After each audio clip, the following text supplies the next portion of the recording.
Good morning, good afternoon, good evening. I am Claire Craig, one of the co-vice chairs of the ALAC, and it is my pleasure to welcome you to this At-Large webinar, At-Large Meets Contractual Compliance and NetBeacon. So DNS abuse mitigation, as you would have read in the preamble for this webinar, remains a key focus area for the ALAC and At-Large community.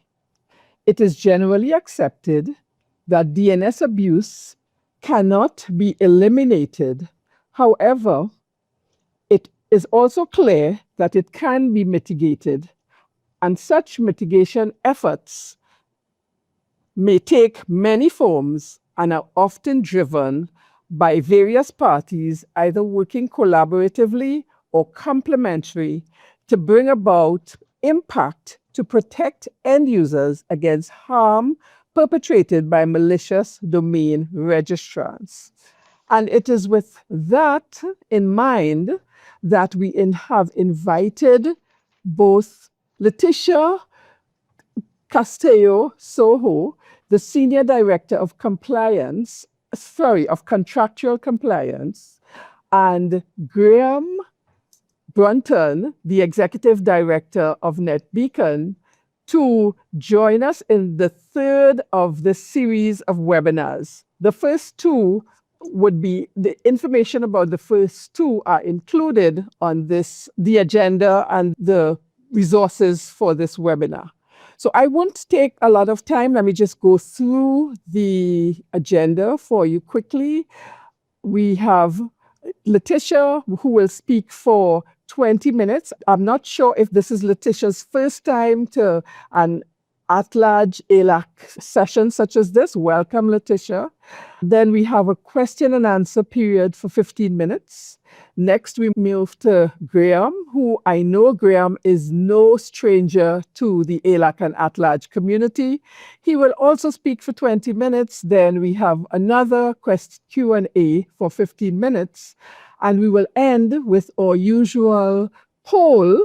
And I will ask the staff to be sure that the poll is available 5 minutes before the end. And then we have our closing. So I hope you were able to hear me. I don't know what happened. There were green men in my computer this morning. And so I move over to Leticia to ask her to begin her presentation. Thank you so much. And thank you all for being here today. Thank you, Claire. Hi, everyone, and thank you for inviting me to your webinar. I'm Leticia Castillo, Senior Director with ICANN Contractual Compliance, and I lead the team responsible for enforcing the DNS abuse mitigation requirements. Today, I'll give you a brief overview of what ICANN Compliance is and does. I will share some key outcomes from the first 2 years of enforcing the DNS abuse mitigation requirements, and I will introduce the proactive enforcement framework that we are currently designing. ICANN has a dedicated team that ensures registrars and DTLD registry operators follow ICANN agreements and policies to help keep the DNS stable, secure, and reliable for all. And that team is ICANN Contractual Compliance. The department is led by Jamie Hedlund and has 24 staff across our Singapore, Los Angeles, and Istanbul offices. We are structured into 3 main areas. Operations handles all the day-to-day enforcement work. To keep things organized, we divide the contractual obligations into specific complaint types like transfers, domain renewals, abuse, UDRP, and so on. And each complaint type has its own web form and workflow, which explains what information to gather, what questions to ask, and how to evaluate each issue. And this structure also lets staff specialize. So the people handling a particular type of complaint really get to know the area very well. And then we have subject matter experts that provide guidance and train other processors within their areas. Also ensures that we can consistently collect data across the board by complaint type so we can publish it for our metrics. The second area is our audit program. We generally conduct 2 audit rounds per year with KPMG support to assess overall compliance across the agreements for the selected registers and detail lead registries. And the third area is metrics and reporting, through which we ensure that we capture accurate data regarding the complaints that we receive, the enforcement, our outcome, and then we publish it to support transparency in community discussions as needed. Thank you. So this is what we do. We enforce the requirements through the processing of external complaints, through our audit activities as well. We publish regular data and reports on such enforcement, and we support policy and working groups by providing that data and input regarding enforceability when requested. We also participate in multiple outreach and educational activities and training sessions to raise awareness regarding the obligations and things that we have observed by enforcing it across the community. From April 5th, 2024, so the day the DNS abuse mitigation requirements became effective, to April 5th, 2026, we received nearly 38,000 complaints across all complaint types, not just abuse, but approximately 49% of those were through our abuse form. So abuse is our top number one in complaint volume. We opened more than 4,600 investigations with registers and registries. We issued 35 notices of breach and terminated 17 register accreditations for unresolved non-compliance. And this was up to April 5th, 2026. Actually, in April 6th, we terminated 4 more. During this 2 years, we also completed a registrar audit that had been launched before the amendments, so it didn't include those requirements. But then we also completed a new registry audit that included those requirements and launched another registrar audit that did include those requirements. It actually targeted those registrars with the highest concentration of reported DNS abuse over the 13-month period. We also continue publishing monthly reporting and introduced 2 new public dashboards. One was dedicated and is dedicated to the enforcement of the DNS abuse mitigation requirements, and another one is dedicated to the enforcement of registration data disclosure requirements. They're both hyperlinked there. It is also important to explain what ICANN compliance does not do. We cannot enforce any requirement that is not in the agreements or in our policies. We cannot enforce any laws or regulations from any jurisdiction, for example. We cannot enforce CCTLD policies or anything that is not within our ICANN agreements and policies. We can also not take direct action on domain names. We cannot suspend them. We cannot disable websites.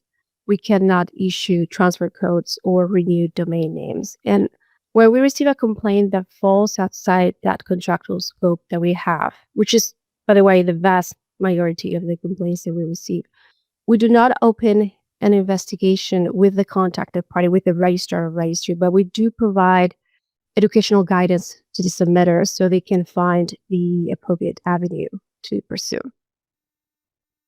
Let's get into the DNS abuse mitigation requirements.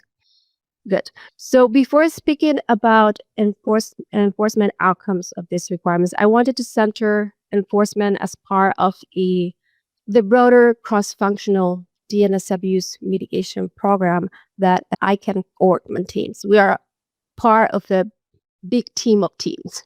The program has 3 pillars: being a trusted source of information, providing research data, expertise on DNS abuse. And a great example of this was in Mumbai, where my Octo colleagues Sam and Sean presented their research data to you. I was in the audience during that session, and it was a perfect example of this pillar in action. Another is providing tools to the community. For example, the Infermo project that was funded by ICANN and aimed to understand attackers' behavior. And the third pillar is enforcing contractual obligation, which is a role of ICANN Contractual Compliance. And some background regarding the DNS abuse mitigation requirements. In late 2022, registrars and detail lead registries asked ICANN to work together on adding DNS abuse mitigation requirements to the agreement. And there was a period of negotiation, public comment, voting and board approval, and then the requirements took effect on April 5th, 2024. And at a high level, the then new obligations defined DNS abuse for the purpose of the agreements as malware, botnets, phishing, farming, and spam. When spam is used specifically to deliver one or more of the other four. This new obligation also requires registrars and GTL lead registries to take prompt mitigation actions to stop or disrupt well-evidenced DNS abuse and require an abuse contact to be published and easily accessible, plus confirmation for every report received.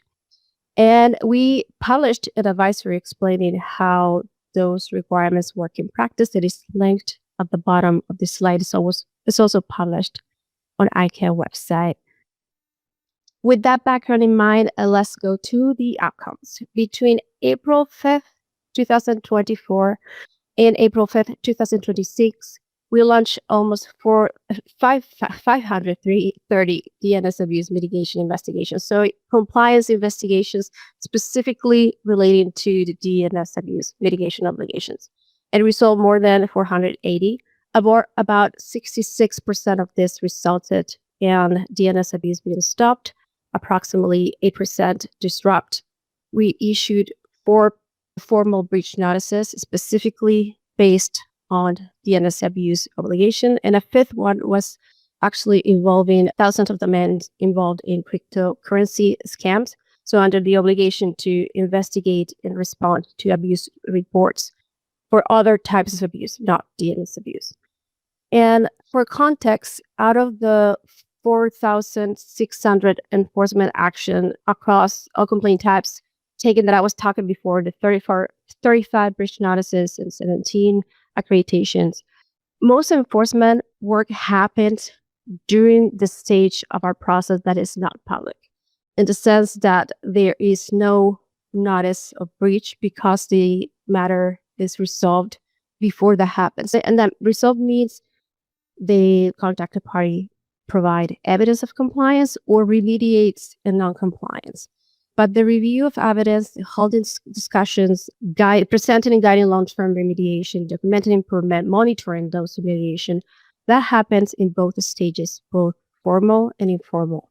The public breach notice is a visible tip of a much larger and impactful effort. And during these 2 years, we also completed a registry audit with a focus on DNS abuse obligation. We published the report earlier this year. The link is in there. We began a new audit targeting, like I said before, registrars with the highest concentration of reported DNS abuse, and that audit is ongoing, and we will publish a report also once it's completed. We launched a monthly DNS abuse enforcement dashboard specifically related to this obligation and also in open data format. We published guidance on submitting actionable complaints to ICANN Compliance in all UN languages plus Portuguese, and we continue with our regular reporting and outreach. In those 2 years, over 25,000 malicious domain names were mitigated directly as a result of our cases, so subject to our cases, but the largest impact comes from addressing patterns. When we identified gaps in a registrar's or registry's processes or knowledge or systems, and that is what caused the non-compliance. We require remediation plans that address the root cause to try to prevent the same issue from recurring with other reports, with other types of DNS abuse. So these remediation plans, these improvements have resulted in hundreds of thousands of abusive domain names being mitigated, and it is very hard to quantify the scope. But last year we did publish a blog with an example of a registry remediation plan, which is a result of a public notice of breach. And the measures they put to remediate their non-compliance as a result of our breach notice allowed this registry to detect and mitigate more than 450,000 malicious domain names within a few months. And that started with a case with us that involved 92 domain names. And what's coming? We're now designing a new enforcement layer to complement our complaint-based work and our audits. The goal of this new initiative is to detect potential noncompliance that might not surface consistently through our current process. It will target registrars and registries that meet specific data-driven criteria indicating high concentrations of DNS abuse. And the reviews will center on whether those contracted parties are meeting the DNS abuse mitigation obligations, whether they timely and appropriately take action when they are presented with evidence, with actionable evidence of DNS abuse. It will not touch on any area that is not a requirement of the agreement, but we are building it so that it can be updated easily once the new obligations become effective in the future. So they can be incorporated into an existing functioning process without delay.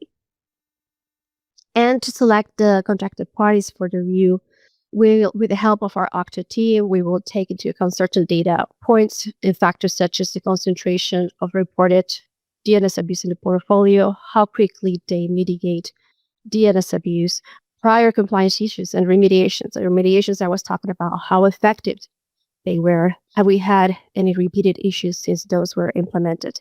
And another indicators found in industry reports, etc., we will apply in scoring metrics to select each quarter the top 5 to 7 contracted parties based on that scoring model. And the 5 to 7 is our initial thought, considering all the information that we have at our disposal at this point, but we're still reviewing the data. So it is possible that for a quarter we select fewer than that, or we select more. It's not a set of stone number, just a starting point. Next slide, please. The quarterly process will have clear phases. Week 1 through 3, we collect the data, apply the scoring model, select the contracted parties. Week 4 to 12, notify each party that has been selected, request information and records from them, review responses, confirm any needed remediation, confirm that is implemented, and document everything within our system. And we plan to follow 3 main KPIs categories to help us track process and measure its success. Operational and transparency are pretty self-explanatory. We complete each step on time. We publish our quarterly metrics. Outcome KPIs will include reviewing 100% of the selected parties, confirming remediation where needed, seeing measurable improvements in the abuse indicators that led that party to be selected over the next 2 quarters, in a reduction on uptime, domain uptime. And just as a summary, we enforce the policies and agreements through a structured process, daily investigations, audits. We publish a lot of information and always asking for input from the community to see what else we can publish. ICANN maintains a program dedicated to DNS abuse mitigation, and we are part of it. We have enforced, as part of this program, the requirements for DNS abuse mitigation since day 1, and we continue to report actions, trends, and remediation outcomes. And with the new proactive layer, we will strengthen oversight further and address patterns that may not surface through complaints and audits. Let's stop here, and I am happy to take any question now. Thank you so much, Leticia, for this great presentation. It really helped us to understand what ICANN Contractual Compliance does, the amount of data that you collect, how our end users can reach out to you in the event that they do not get initial support from the registrars or their resellers. So before I ask you any questions, I'll open the floor to see if there are any questions from anyone. I am not seeing anything in the chat, but please put your hands up and don't be shy. Go ahead, please, Eduardo. My question is, if you have the average time between a complaint comes in and when it is solved, if you have that method. Thank you. Eduardo, thank you for your question. So we do not publish that type of data, and it is for a specific reason, is because it really depends. All these investigations are highly contextual. So we do have many investigations that are resolved within 1 day, 2 days, a week from received. We have investigations that take months. And this is because, as I was mentioning before, addressing the root cause, which is what we want to do. We don't want just to address the issue with regard to a domain name that may be subject to the complaint. We want to address the root cause so that any non-compliance that happen in that case does not happen again in the next one and have to wait for ICANN compliance to intervene. So that means that we need to understand what went wrong, what processes or knowledge might be missing, what needs to be fixed. The contracted party needs to provide the corrective steps. Make sure that they are both implemented and sustained. So it's not that they are providing us with those steps. They sometimes require updating their own systems, and then we're going to close the case. We're going to wait until those are implemented, then test them again, etc. So that takes more time than simply mitigating one domain name. And that is the reason why we don't publish that information, because it really depends. But we do have many cases that are resolved within a few days. Thank you, Leticia. We now move on to Jonathan Zook. Jonathan? Thanks, Claire. Thanks, Leticia, for your presentation. In the past, there's always been a concern that contract compliance, in addition to needing a kind of abstract requirement for de-accreditation, that some sort of objective requirement was needed. And that led to a perception that the only way was to fail to pay. And so I'm wondering whether or not in the last audit, I guess over the 2-year period, you said there were like 16 decreditations or something like that. Am I remembering the number right? And I'm wondering, do you document what the justifications were for those deaccreditations when you make them? Thanks, Jonathan, for the question. Yeah, you're absolutely right. I heard that perception throughout the years. And one of the good parts about the transparency that I was talking about before is that we do publish those notices of breach, and we do publish those termination notices. We have, in that period that I was talking about, 17 terminations, a good memory. I don't exactly remember each one of the reasons. I know we had fees, payment of fees. We also have a data escrow, failure to deposit data escrow, failure to provide RDAP, failure to provide certain documents to ICANN. We have not terminated any accreditation based on this new requirements yet, but we have terminated accreditation because of many other obligations. It is true that this is an observation from almost 14 years with compliance. It is true that when a contracted party is not complying with one obligation or more, they also tend to be not paying ICANN fees. As part of the process when we're going to prepare a public notice of breach, we actually do a scan of how they're, like, let's call it the compliance health of the contracted party. So that includes all obligation due agreements. If they have not paid accreditation fees, which is a violation of the section 3.9 of the agreement, that is included in that breach notice. So that may have contributed to that perception. I do not know, but I'm happy to send the link. Those terminations are posted for those 17 that I was talking about and all others in prior years. So thus far, none of them have been about DNS abuse then, is what you're saying? For public breach notices, yes, we have 4. Termination of accreditations, no. All of these contracted parties that were subject to notice of breach based on DNS abuse obligations, they were all either the registry operator would publish a block with everything they did to remediate, and the other registrars that are still in breach are going through their own remediation. So they're being responsive and they're taking action. They have not been terminated. Okay, thanks. Thank you, Jessica. Before we go on to Akimbo, there's a question in the chat. Rabi, I would not try to pronounce your last name. And Rabi is asking, how can ICANN ensure DNS abuse mitigation strategies effectively reach and empower communities in regions like North Africa, where awareness and enforcement are limited? Thank you so much for the question. This is a great question as well. So there are different angles for that particular. From a compliance perspective, we have a team that, like I said, we take it into account. We have metrics to see where specific and contracted parties or maybe reporting time they having more issues to understand a requirement or to be compliant with a requirement or to submit those complaints in a way that we can act on. So we do have that information. We may reach out to that area. We may publish information in different languages, but most importantly, we're part of a big team at ICANN. We have our global engagement team.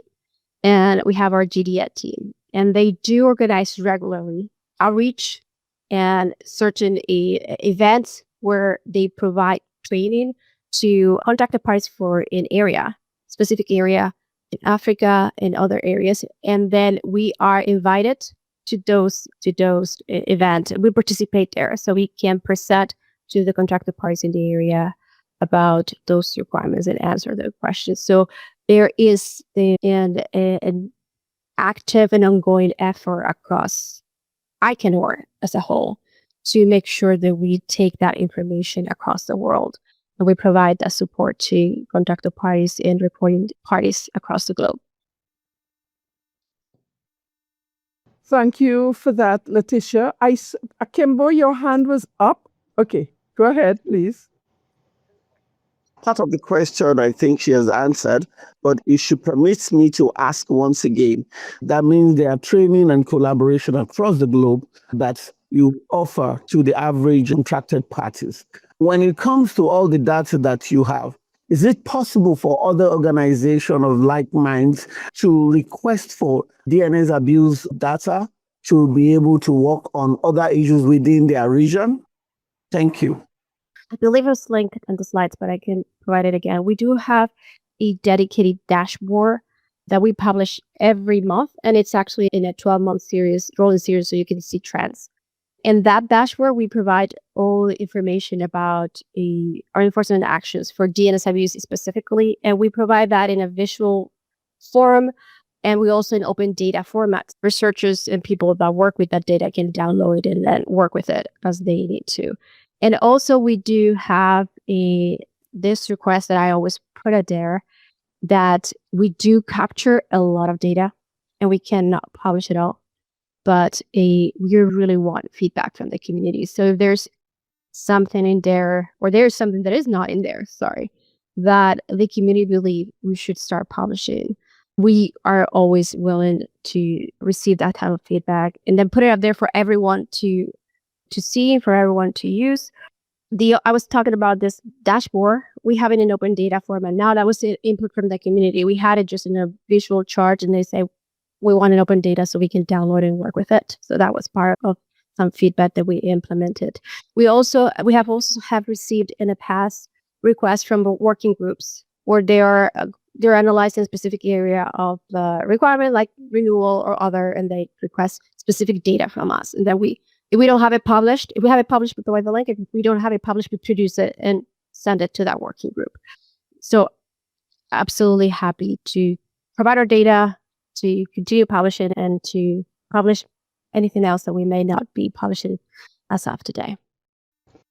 Thank you so much, Leticia. I would just ask you to close off by telling us a little bit about your upcoming webinar. What makes a DNS complaint to ICANN actionable, and insights and common challenges, which is scheduled for the 27th of May. Can you give us some information about 27th? Yeah, thank you so much. Yeah, absolutely. I was actually talking before we received thousands of complaints, and the vast majority are not actionable on our end.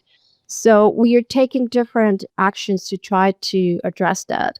One of the actions was providing the guidelines that I was talking before that we published last year in different languages in a clear way, what it is that we need to act on a DNS abuse complaint. As part of that effort, we are actually offering a webinar on the 27th where we're going to walk more in detail, because the guidelines are supposed to be like easy to read and follow. Regard more in detail what it is that we're seeing, what we mean by we're saying that the vast majority of the complaints that we received are not actionable on our end, and why, with examples, and then walk the audience through how to submit a complaint to us that we can act on, which is what obviously everyone wants. And then we will have the ample time for questions. So that is, in a nutshell, the summary and goal for that webinar. Thank you so much, and thank you for this presentation, and we look forward to having you back with the ALAC and At-Large to speak to us on what is happening with contractual compliance. We move on now to Graeme Bunton from NetBeacon Institute. And Graeme, we welcome you. I know you have your own presentation, so please Go ahead. Thank you. Thank you, Claire. Good morning, everybody. My name's Graeme. I'm the Executive Director of the NetBeacon Institute, coming to you this morning from Toronto, Canada. I am going to share my slides and we'll get into it.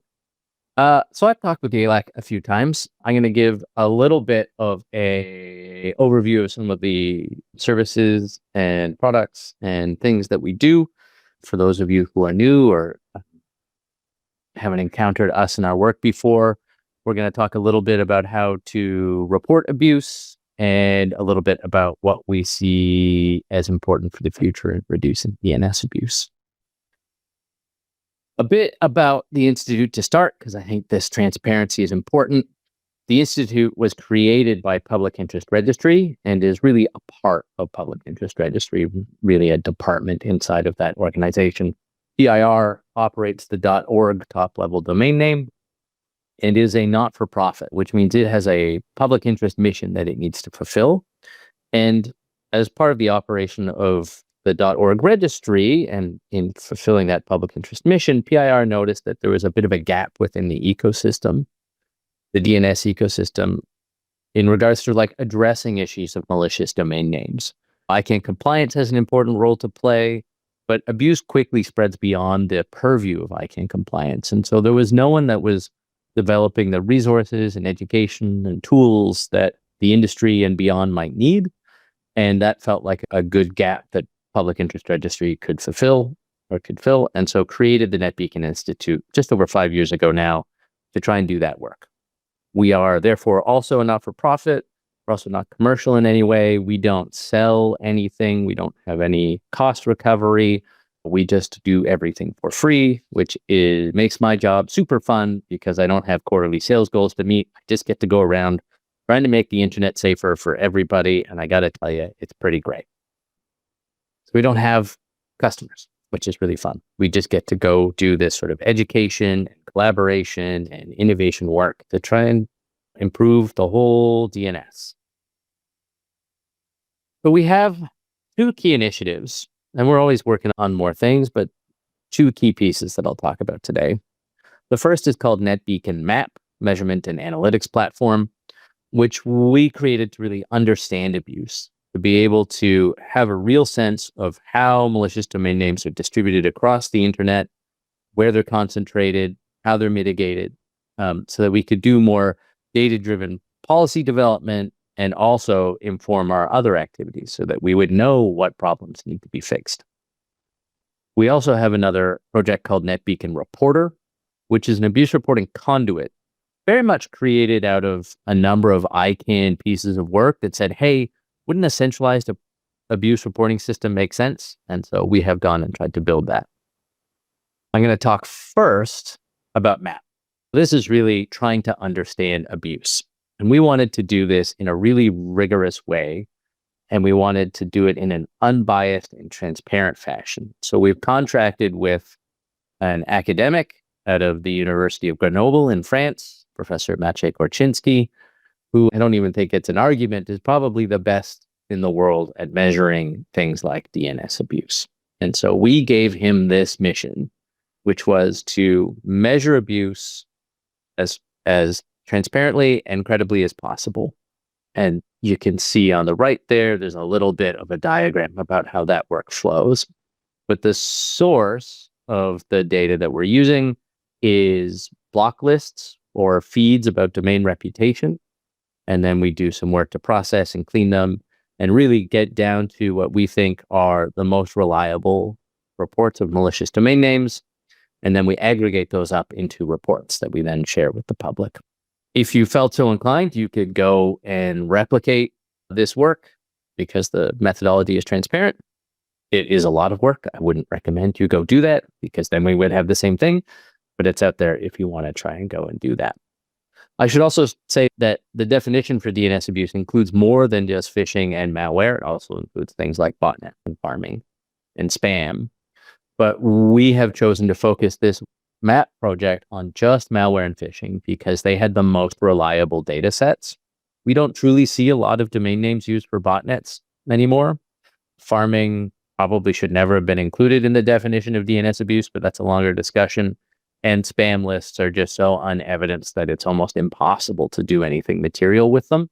And so malware and phishing felt like real problems that we could make a difference on and we could measure effectively.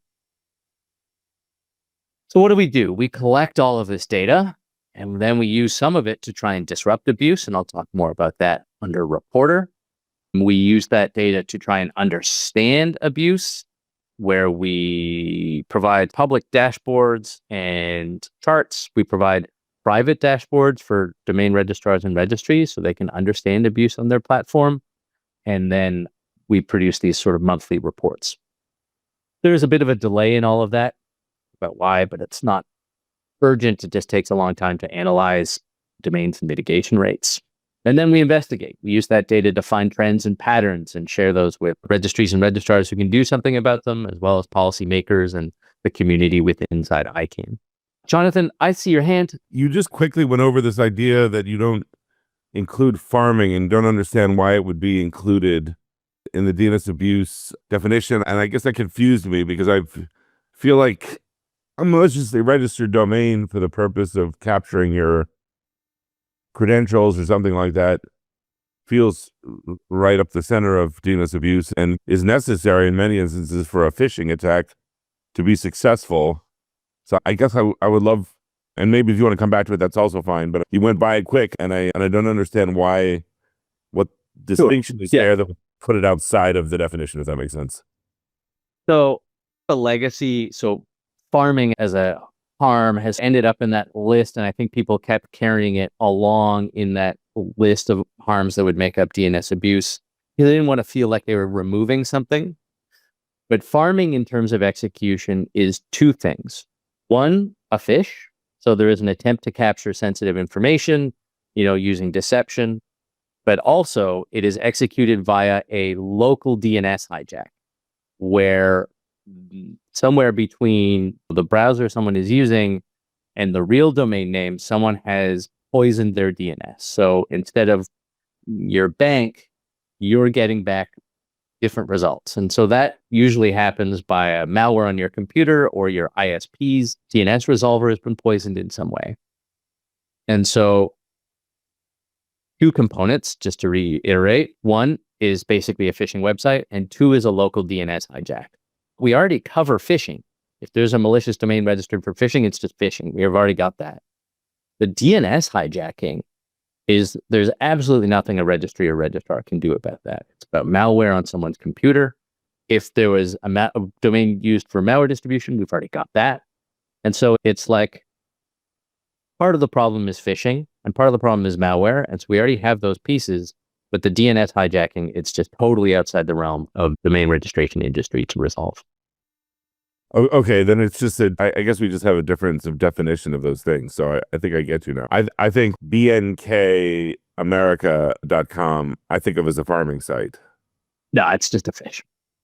That's just a straight out of the email. I think of the email that comes from a domain as being the phish, and the farming, where the things are harvested, so to speak, is the so maybe this is old terminology and it's been updated, but that's the distinction that I've always drawn, is that the phishing is getting you to get to a site and farming grabbing the data. I would think you're somewhat unique in that perspective, Jonathan, that the phishing is not just a distribution mechanism. I would think most, and certainly within the registrar community, they would call the website that's resolved that's trying to impersonate some of the phish. But we can take that offline and let me disrupt your flow. That's all right. Let's keep going. So this is an example now of the sort of charts that we make available for public consumption on our website. This is mitigation rates across the DNS for the abuse that we're measuring. You can see that by and large, most of it comes down. And so when we see a malicious name, we measure it for 30 days to see if it's been mitigated. And within that 30 days, somewhere give or take around 90-95% of the malicious domains that we see are no longer online. But this is a non-attributive model. That could mean a number of things have happened. One, a registry or registrar could have suspended the domain name. Two, a web host could have taken action. Three, the bad guy who had set up, say, the phishing website in the first place has finished what he was doing and has taken it offline themselves. And so we see almost everything come down within 30 days, but more work needs to be done to understand this as with attribution, and I'll talk a little bit more about that in a minute. We also measure mitigation speeds so that we can see how long malicious domain names are live for. And by and large, most of them are online now these days for less than 48 hours. And so we've seen a lot of the diversity in registrar mitigation speeds come down, which is, I think, by and large, good news. Here's speculation on my part, but my hunch is that the amendments from 2024 have made some difference on this. That without the clear obligations for prompt mitigation, registrars were taking their time, perhaps. And now we can begin to see those mitigation times come down, which is overall great news. So we can see the majority of stuff for the data all the way up to February 2026 is give or take 48 hours or less for those that were mitigated. I should also note here that I think there's also probably another issue happening where we see bad guys cycle through large campaigns of domains, and I think they're using them also very quickly. And so there is some fuzziness between what is action at the registry or registrar or the host and what is bad guys cycling through domain names really quickly. So looking to understand that better too. We also have mitigation rates by registrar, although I've obfuscated here which registrar is which. By and large, most registrars are taking a lot of mitigation activity, and we can see that in client hold and server hold rates. We're working towards publishing more detail here, but boy, we want to make sure we're comfortable and confident in publishing this data. And so I'm hoping to have that out in the next sort of 6 months or so, ideally by the fall of the October ICANN meeting, so that we can give people real insights into what registries and registrars are taking what action. In this chart, we can see that most of it is coming down. We see most mitigation rates happening here. There is a little bit of uncategorized, and that's just because measuring abuse is really difficult. And then the unmitigated, and if you're curious about registrar 9, which has the sort of highest rate of unmitigated in this data, that's a large registrar. They also have an awful lot of compromised websites. So think a hacked WordPress, where suspending the domain name is often the inappropriate solution. And so their mitigation rate is lower because their rate of compromised websites rather than malicious domain names is much higher. We publish monthly reports. They're in a PDF format on our website that include the lowest abused registrars as well as the highest, the most abused registrars. So a top 10, bottom 10, both by domains under management and by new registration. We also have this for TLDs. So you can see on the left that, say, GoDaddy, which is the largest registrar, had only 456 malicious domain names in our data on a total domains under management of 63 million. And so they're generally doing very well as a large registrar. On the other side, you can see our most abused registrars list. Global Domains Group at the top had 1,000 malicious domains on a domains under management of 207,000. And we have a consistency measure here, number of months, 6 for those that are named. And we require a registrar to be on that list 4 out of the previous 6 months before we unredact their name, because we do see registrars come in and out of this list where they get exploited by a bad guy, they clean up their mess, and then they drop off the list again. And that does happen. And so it seemed unfair, as when we started this, to punish registrars for those occurrences. And what we really wanted to do is to bring transparency to those who are consistently highly abused. And so that's why you can see those redactions here. As we get more into publishing more details, mitigation rates, times to mitigation, we'll relax this redaction. One of the things that we also do with our data is we investigate it for patterns, and we can see lots of campaigns. This is one that we'd flagged last year, where there are 2,000 domain names targeting people in the UK for a government heating subsidy, which was concentrated in a couple of registrars. And so we publish blogs and awareness about these sorts of campaigns. And this is a real focus for our work right now, especially related to the associated domain check policy development process. In January, about 50% of the malicious domains we saw was part of a campaign of 10 or more domains, a couple campaigns over 1,000 domains in size. And so this is a real place where we hope the associated domain check will be effective in reducing the prevalence of campaigns and at least help mitigate them faster. But this is a real common problem that we're seeing at the moment. Okay, briefly, because I think I'm going deep on the time, and I want to make sure there's lots of room for questions. Our other key initiative is called NetBeacon Reporter. This allows anybody, any end user, to report malicious domain names as they find them. You don't need to be anyone special to use the service. You just need to have a working email address in order to report abuse. And that would be probably the number one thing that you can do as an end user, as a message that the ALAC can carry, which is if you see malicious URLs, it is helpful to report them. You can report them to us. We try and make that easy to do. If you're on your phone, you can report them to like in your messages app, you should report them to those vendors too, because often those then get to where they need to go. So we created NetBeacon Reporter to simplify abuse reporting and also improve the quality of abuse reports that are sent to registries and registrars. It accepts abuse reports for phishing and malware and botnets and spam. We also recently integrated the reporting of child sexual abuse materials in partnership with the Internet Watch Foundation. We also have enabled the reporting of crypto and investment scams. Though those don't by default go to registrars, those go to web hosts with registrars able to opt in. And the note is that it's not really a data sharing platform. There's a number of these that exist. We're really focused in this work on disrupting malicious domain names rather than trying to build a giant data repository or warehouse of shared malicious domain names. Bit of a map of what that looks like.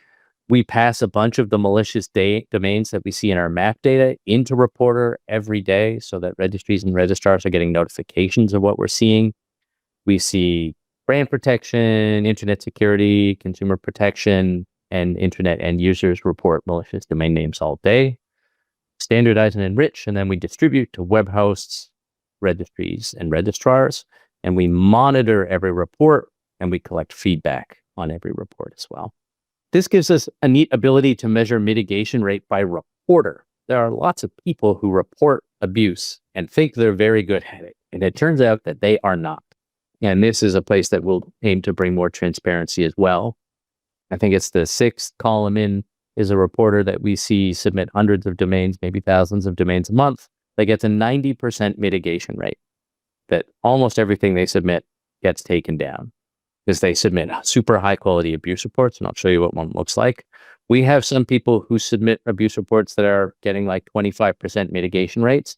And that is largely because they're submitting low quality abuse reports, often without screenshots. I will also say this measurement does not include any hosting level action. This is just client hold, server hold, deletion, and sinkhole. So what does a good report look like? The registrar stakeholder group and the registry stakeholder group have put out some guidance on this. And so this is a good resource for all of you if you're interested in reporting abuse.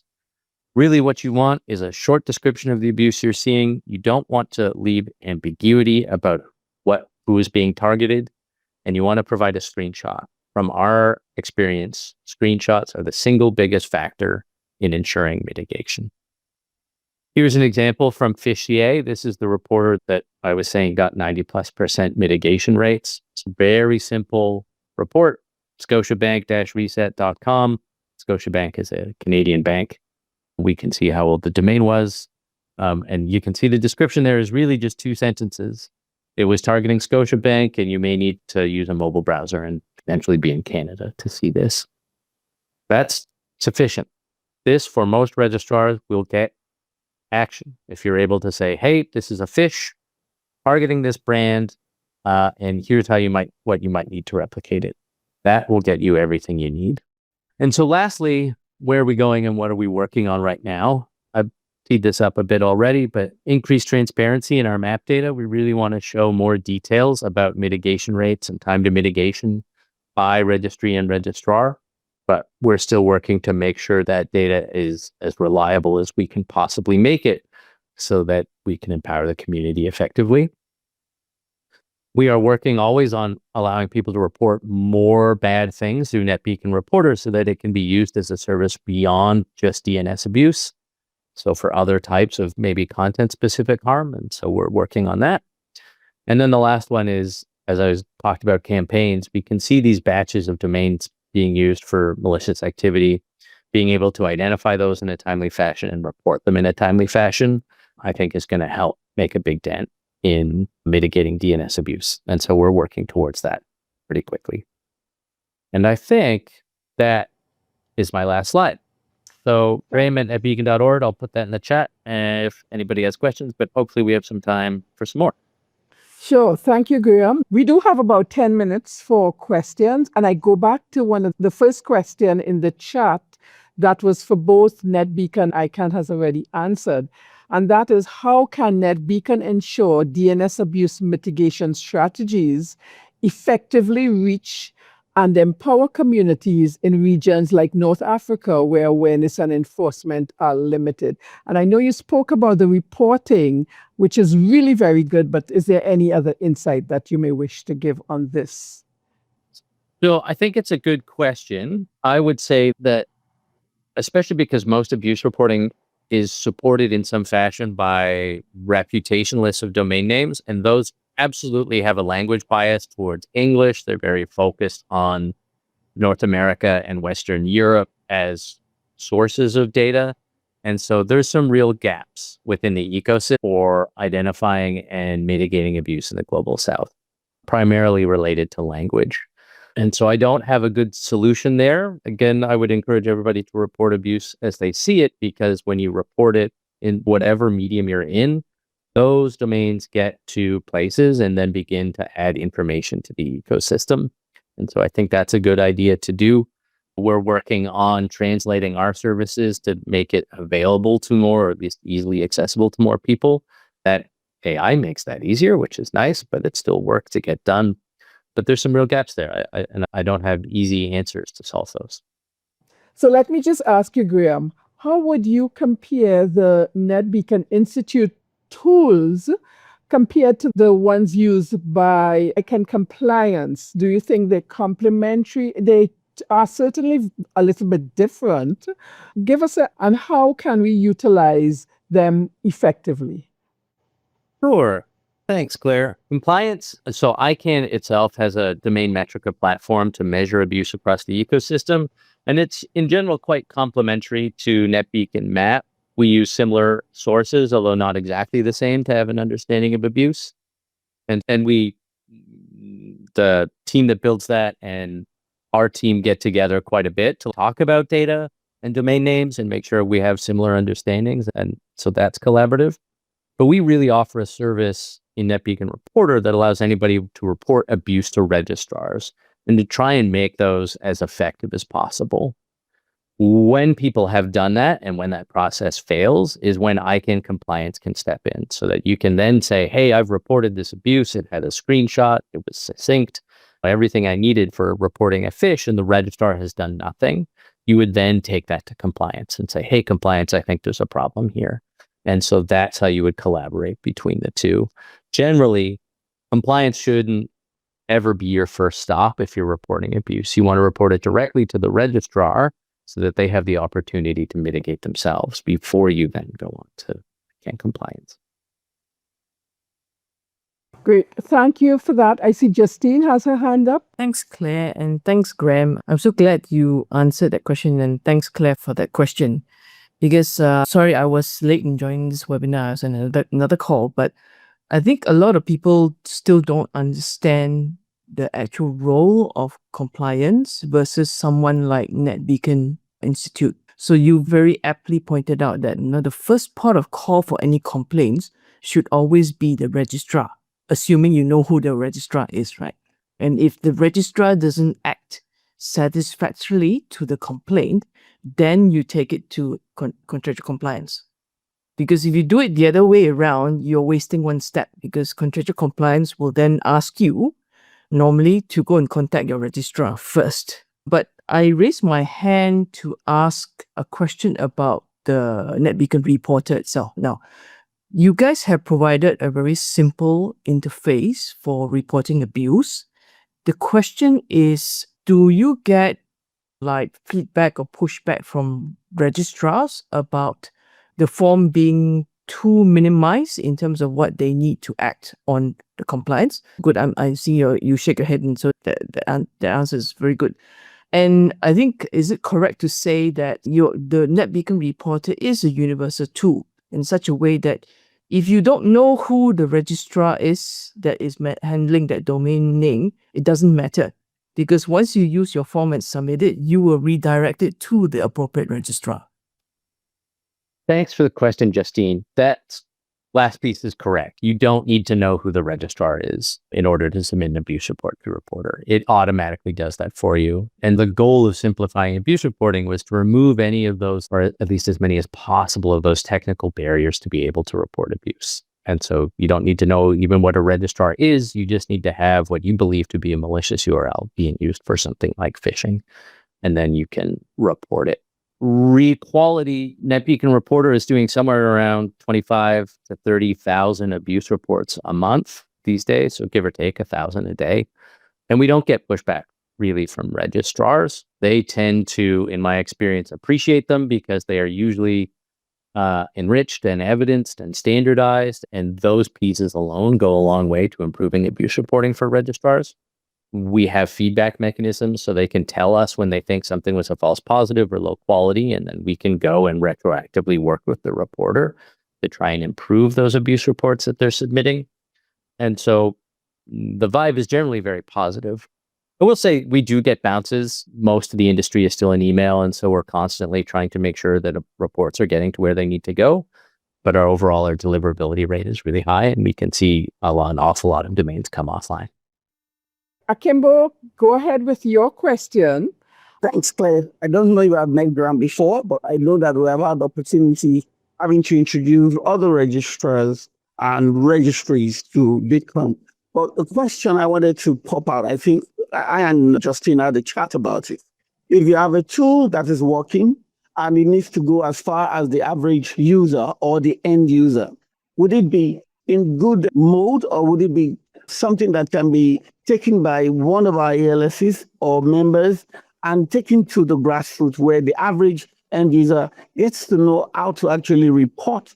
And this, of course, I believe would improve the number of reportage you're getting back. Am I right on that?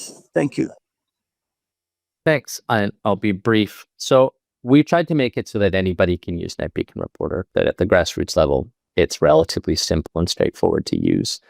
It could always be easier, and we probably now 4 years in need to do a refresh of the user experience to make it easier. Frankly speaking, probably 98% of the reports that we get are from brand protection and consumer protection and law enforcement. And it's only a small fraction that actually come in from end users, only like 500 a month or something like that.